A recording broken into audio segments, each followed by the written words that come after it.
It's really take two. We'll call take one. Marker.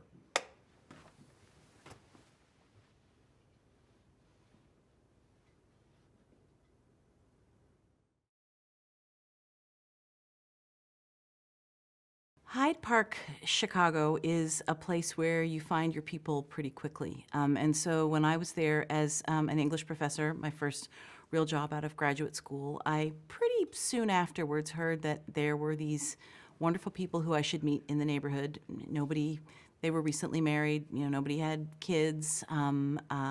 I heard about Barack Obama first, and because he was also teaching in the law school. Actually, first I met her at an event for some kind of good cause.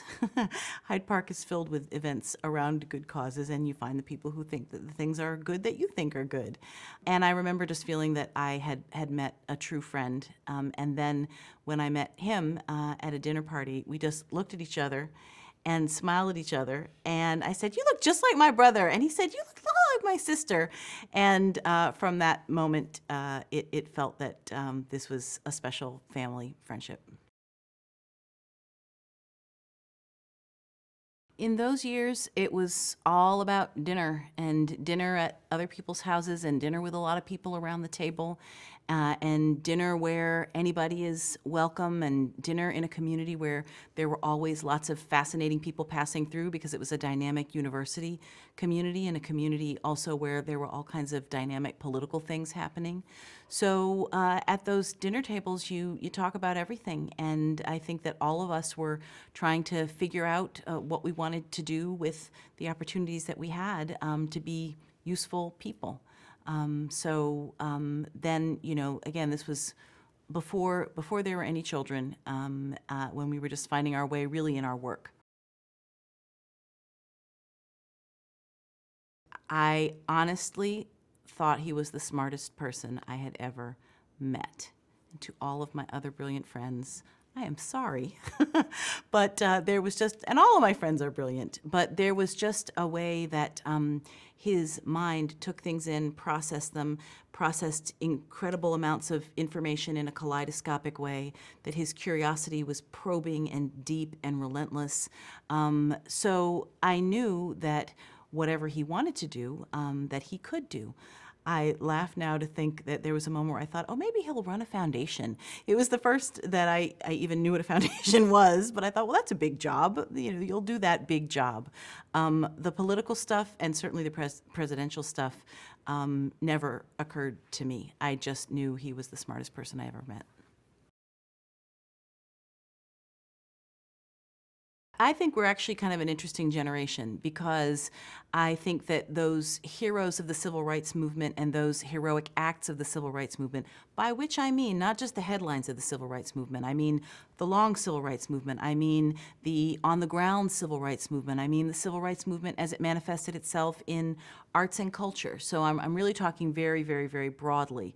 And the civil rights movement in the context of other kinds of social movements. I know that for myself, and I think this is something that we shared, we looked to those big brothers and sisters and aunties, that generation, and saw their courage and saw them acting on their courage.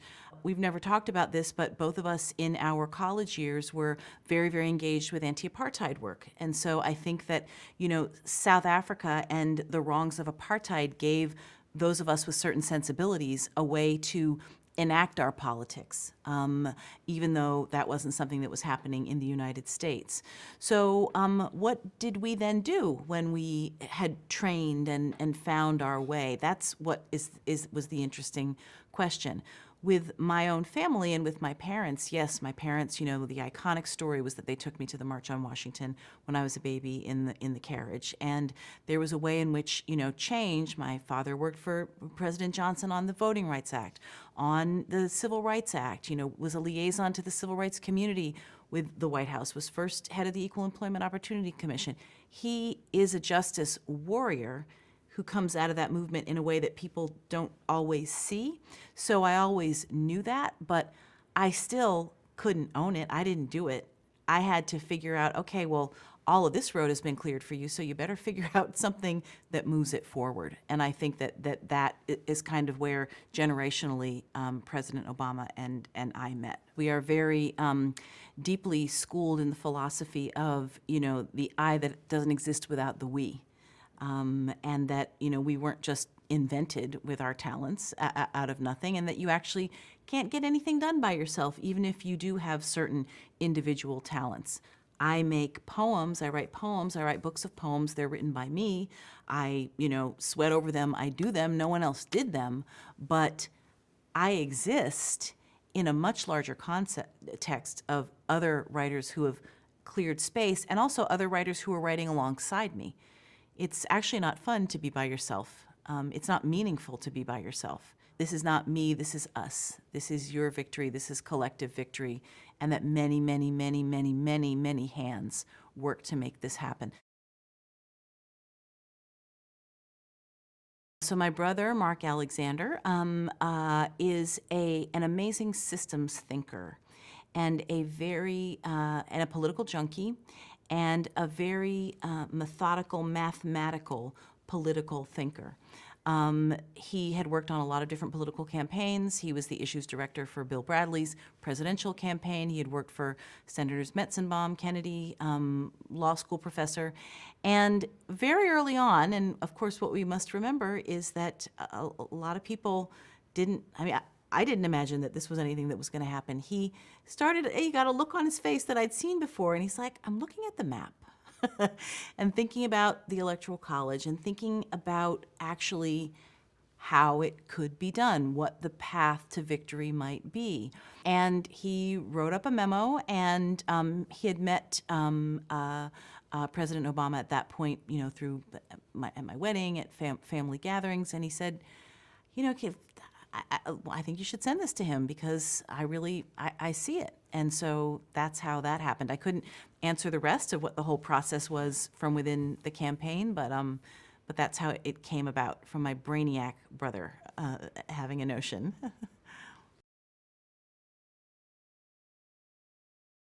The Obama presidential campaign, and the Senate campaign as well, actually, but was a great time and object lesson moment for teaching African American studies. One of the courses that I always believed in teaching, I'm a literature scholar, but I've always liked teaching our Intro to African American Studies, because I felt that one of the great aspects of this field of study is that, you can take history and political science and sociology and literature, and you can look at all of these things at the same time to have a very, very rich and multidimensional understanding about a moment or a social movement or a person or, a historical happening. We had playing out in real time this object of study that we could talk about in the classroom. One of the ways we talked about it is I would regularly teach his memoir, Dreams from My Father, because that, I think, is actually a great American memoir. And I think that its complex understanding of what it is to become African American, and that even if we have brown skin and live in the United States, that still, for all of us, becoming African American is a very, very interesting process, and he lays it quite bare, even though his story is maybe not a story that you hear very often. Talking about that journey, and that blackness is not just one thing, that blackness is not fixed, that aspects of identity are shaped and chosen, that affiliation and how your politics develop in relationship to who you think of as your people is very, very dynamic. So this was quite exciting to talk about with young people who were themselves, all of them, whatever their race, figuring out who they were. I think that what was also wonderful about talking very closely about the campaign, and I certainly remember election night on campus and the exaltation and exhilaration of all of those young people, that they were not yet calcified into ideas of can and can't. Their racial ideas were not calcified. So, here in this multi-generational way, I'm thinking I never dreamed this. Certainly the elders are thinking we didn't think we'd live to see the day. But the 18-year-olds are saying, yeah, he's cool. Look at that family. This makes sense. We like how he talks to us. We like being part of a we.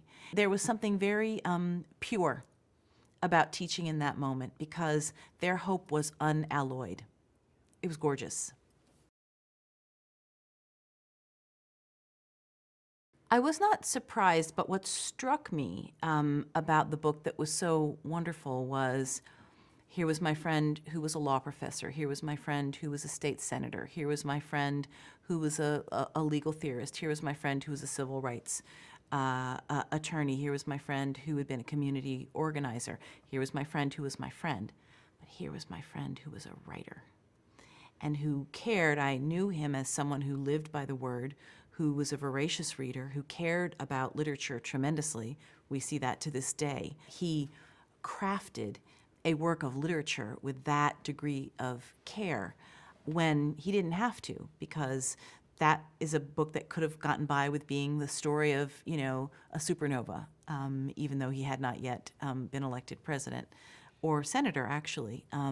So that was what I learned, was how much he cared about being a serious writer.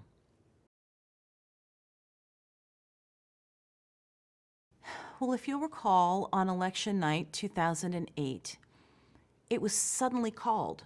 The election was called, I don't know if it was, I think it was Virginia, that came in for Obama, and we thought it would be a longer night. And suddenly, it was done. I was with my children, who at the time were, 7 and 8 or something, my late husband, with family friends, and we all immediately got on, and this was all Black people, and we all got on the phone and called our parents. And I remember just those of us whose parents were still living. It was very quiet and almost eerie. It had happened. We didn't know what it would feel like, but it happened. And then when we talked to our parents, who were just shaking their heads, didn't have language. It was not jubilance. It was wonder. It had to sink in.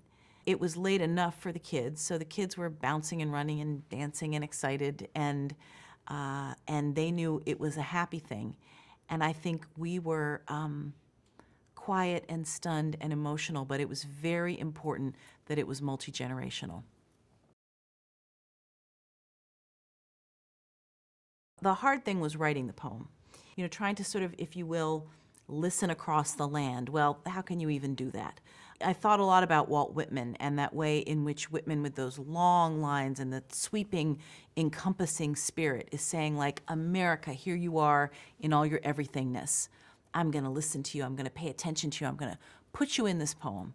So I didn't write one of those long line poems, but I tried to work in that spirit because I felt that was actually my responsibility with the poem, that the poem had to try to listen in that kind of way.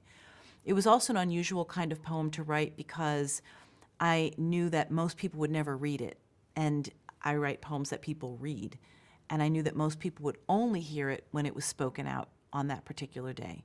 And I knew that I wanted it to be not in a simple language, not that so much, but I wanted to use language that would be widely understandable, which to me just felt like the hardest thing in the world, to find each clear word that would have utility and beauty and be clean and communicate in an instant sort of fashion. So the job of writing the poem was, just like harrowing and, stacks and stacks of stacks and stacks of, copies of the poem, writing, rewriting, doing it in a short period of time, stress. But once it was done, then the job, and it was my late grandmother who said, you better be ready now. You're ready. We made you ready, so just get up and do your job.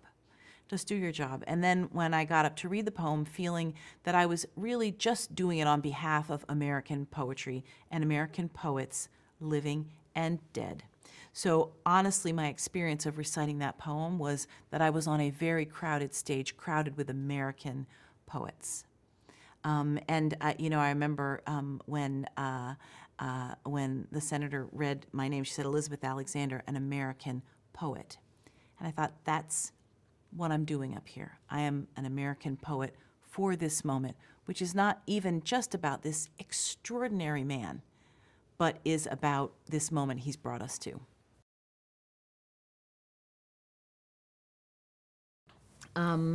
you could have one person on stage with you.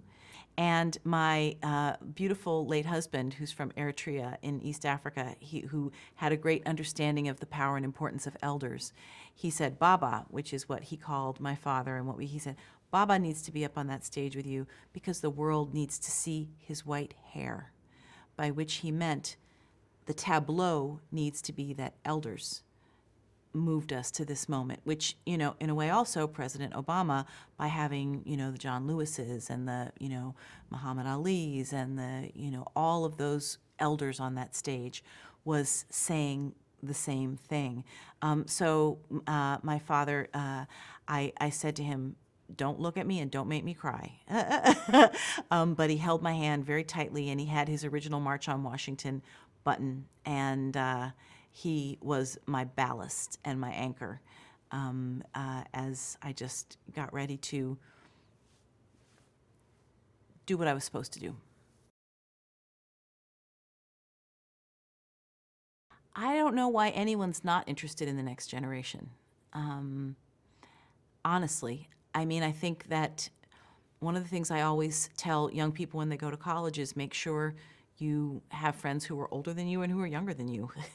That it's just important to always live in a sense of generational spread. And so to that end, we've got to not only invest in young people, but we live with them. It's normal. I don't know what the Obamas would say, but I think that we experience young people as a normal and dynamic part of life, not to be venerated any more than or less than you venerate anybody else. But it's dynamic, and also certainly just practically speaking, you have to invest in them. You have to teach them well because we need them to do an awful lot for us. At that point, I was the sole protector, not really sole, but of two young black men, coming, they were really boys at the time, but, growing, coming of age. I think about the Trayvon generation and all of these young people who have grown up watching the violation of young black men on their phones and being inundated with their vulnerability and with people who treat them worse than animals, that danger. So, thinking about teaching and protecting and keeping safe and teaching them how to keep themselves safe, my own young men, there was a convergence with what was happening in our streets and with their vulnerability at having lost their father. I think that so many of the young people of this country actually are in a post-traumatic depression. I think that we actually see it in a lot of the Black popular culture of our day. If you think about the depressive side of genius Kendrick Lamar's work, if you think about television shows like Atlanta, like Insecure, I think that depression, it's not always called depression, but I think it is not only post-traumatic but trauma-related, is something that we are dealing with these young people. What does it mean to fear random violence in a very material way? What does it mean? One of my sons is almost 6'5", and in the elevator he said once in our building, which is not a lot of black families in the building, he said, Mama, sometimes I just rattle my keys so people know I live here, because he sees how people look at him. I think that just this sense of the quickness, Tamir Rice, not even a moment to evaluate the situation, things that just change on a dime. I think it's a generation, and I think we have to really, really understand and listen to what those young people are dealing with, because we don't yet have answers for how to keep them safe and how to have their humanity recognized in their brown male bodies. I think what was extraordinary about then candidate Obama's so-called race speech is the fact that it happened at all. Race was this third rail. There was no precedent. Yes, Black people had run for president before, so, we'll remember Shirley Chisholm, we'll remember Jesse Jackson.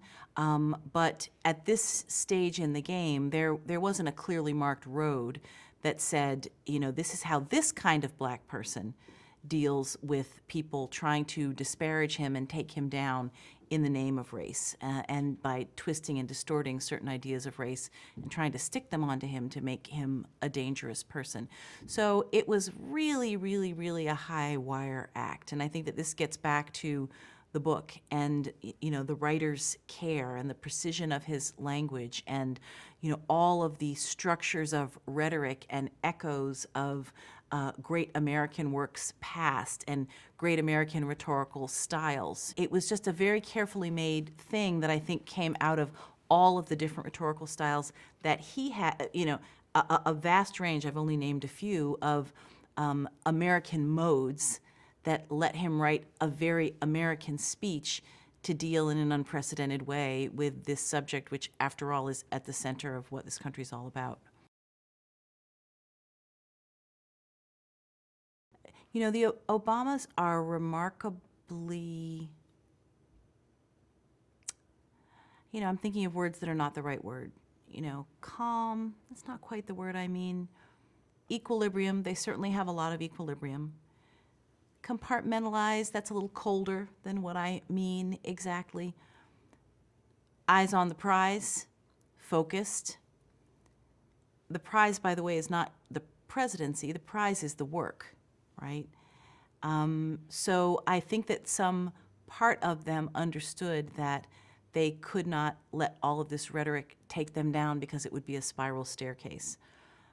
I think, it's not that it does not hurt to be defamed and misnamed, but I think that probably what served both of them well was understanding that they were in service to more people and to a larger ideal, and that what leadership meant in that moment was to just keep on the path, because you could really be derailed. Looking back from now, I think what it's really important to remember is, again, he charted his own course. There was no one to tell him how to do it, and a lot of people telling him how to do it. Ultimately, to do it what made sense out of his own experience, out of his own, I think, very interesting Americanness, which looks in from the outside at the same time as it stands in the middle. The idea of the Black woman in the public imagination and all of the stereotypes and all of the violent stereotypes and the hateful stereotypes and all of the negativity that was put onto her, and what it meant over the course of their many years in the spotlight for Michelle Obama and their daughters to come to occupy a place of being admired, of being beautiful, of being wise, of being brilliant. All of these adjectives that are not normally of being authoritative accorded to Black women. I think that she created a tremendous amount of space for other Black women in her wake. Part of them understood that they could not let all of this rhetoric take them down because it would be a spiral staircase. I think, it's not that it does not hurt to be defamed and misnamed, but I think that probably what served both of them well was understanding that they were in service to more people and to a larger ideal, and that what leadership meant in that moment was to just keep on the path, because you could really be derailed. And I don't even think we can begin to measure what that has meant. The national grief over the Charleston shooting, the national grief that was compounded by the fact that those people let a stranger into sacred space, and were murdered and violated in that space. All mass shootings are horrifying, but that gave a particular cast to this horror.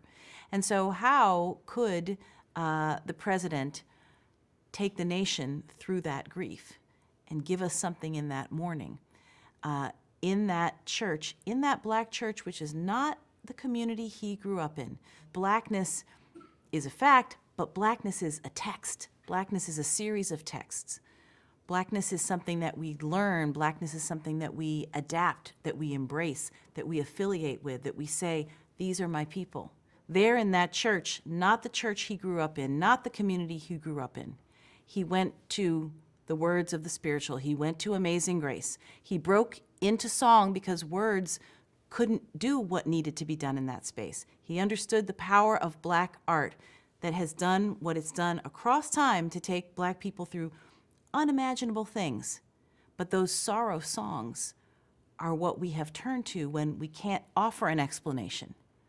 There's no explanation, there's no real balm, there's no answer, but there is that collective moment of song, and I could watch that videotape over and over again of when he goes into those first beautiful notes of Amazing Grace, and at first there's a smile and a laugh of recognition with the people. They say, okay, he's taking us there, he knows where we need to go. He's a black man who's taking us to that black place that will make America a better place. He knew that, and that's what he did, and it was beautiful.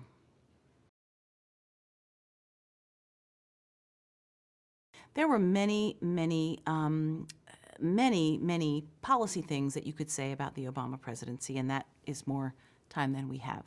I like to think about the Obama presidency for its, what I would call real symbolic power, that the ways that not only that man, but that family stood on the world stage, the way that his living in family, inseparable from family, showed us a different way of being a male leader, showed us that being a whole person means loving people and belonging to people and being responsible to people. You could move through your days with courtesy and grace and ethics, that being smart mattered, that reading mattered, that knowing the world mattered, that coming to people in their own languages mattered, that seeing the world as a connected place and not that the United States is unto itself, that having that kind of worldview mattered, that understanding that there's a lot to learn from history, that it mattered. It enables you to be able to make wise decisions in the moment. That letting women, there's that famous picture of President Obama with Susan Rice and Samantha Power, and there's a third woman who's part of his all-female national security team. Just that to show, Hillary Clinton as Secretary of State, just to show that women could make those kinds of decisions and that a man could entrust women with those kinds of decisions. That is just a fraction of what I think this presidency stood for, and why it mattered, and how it let us think that we could do better and be collective and communal. Just showing us in his persona the joy of living, the love of music, the love of children, the love of connecting with other human beings. I think of all those great Pete Souza photographs, and the photograph of the black boy touching his hair, all of the ways in which he comes close to people. And that, shines, the smile that was the smile that I saw the first time I saw him, of a human being filled with light, who believed in other human beings and wanted to connect with other human beings and bring us closer to each other. I think all of that stood for something and stands for something, and encourages other people to be better. One person can't do everything, but one person can stand for something that others can take on and bring out in themselves. And that's just to begin. I think that what we can deduce from the Trump presidency following the Obama presidency is that everything is true at the same time, which is to say, the people who ascribe to the violent and hate-filled rhetoric of Donald Trump were around when Obama was president. Just as right now, in a moment where we are being led with hateful rhetoric, the people who believe in something better are still here, doing their work, doing our work, trying to make our way. So that's one thing that I would say, is that it's not like there was, like a beautiful thing and then there was a horrible thing. And, no, but everything was true at the same time. I do think that the determination with which so much that Obama did, that they're trying to undo it, is about undoing the legacy of a brilliant black man leading this country. The overt racism and the resurgence of it that we're seeing right now, I don't know what to make of it. I don't know what to make of it. I wish I had a better answer. Do I think it is a rebuke? Yes, but I guess that really the way I want to answer the question is I just try to keep remembering that we haven't yet seen the young people, my children's age, who came of age seeing that this was normal. They want something different, and so they'll make something different. I really do believe that.